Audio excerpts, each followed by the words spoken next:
શિક્ષકોની ઘટને દૂર કરવા સામાજિક સંસ્થાએ નવતર પહેલ કરી સેવા સંઘ દ્વારા મુન્દ્રા તાલુકામાં શિક્ષકોની ભરતી કરવામાં આવી 150 શિક્ષકોને નિમણૂક પત્રો આપવામાં આવ્યા।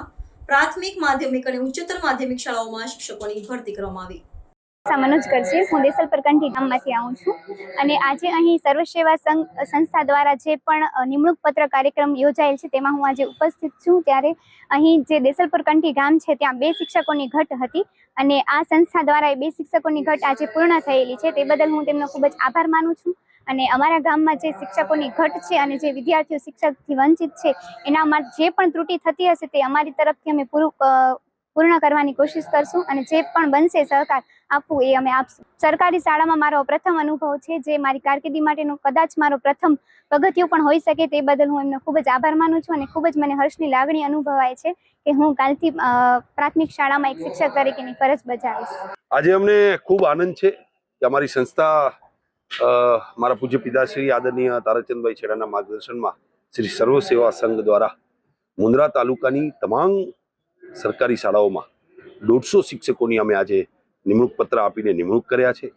અમને ખૂબ આનંદ છે કે આ યોજના દ્વારા, આ શિક્ષકોની નિમણૂક દ્વારા તમામ શાળાઓમાં વિદ્યાર્થીઓને એક પૂરતું શિક્ષણ જે મળી રહ્યું છે એમાં વધારો થશે। શિક્ષણનું સ્તર જે અત્યારે ઊંચું છે એ વધુ ઊંચું જશે અને તમામ શિક્ષકો શાળાઓમાં વિદ્યાર્થીઓને ભણાવશે।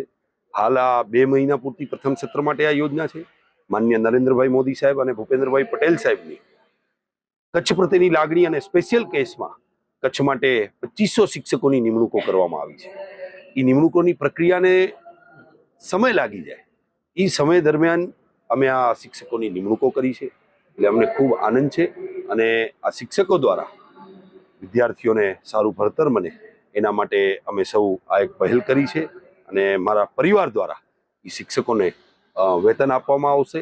અમારી સંસ્થા દ્વારા કોઈ પણ જાતનું ડોનેશન આપણે કોઈ પાસે નથી લીધું। હું સંસ્થાના પ્રમુખ તરીકે મારો પરિવાર જ આ બધા શિક્ષકોને, કારણ કે 150 શિક્ષકોની નિમણૂકો કરી છે, એમાંથી 95% બહેનો છે, એટલે રક્ષાબંધન પણ હમણાં થોડા દિવસો પહેલા ગઈ।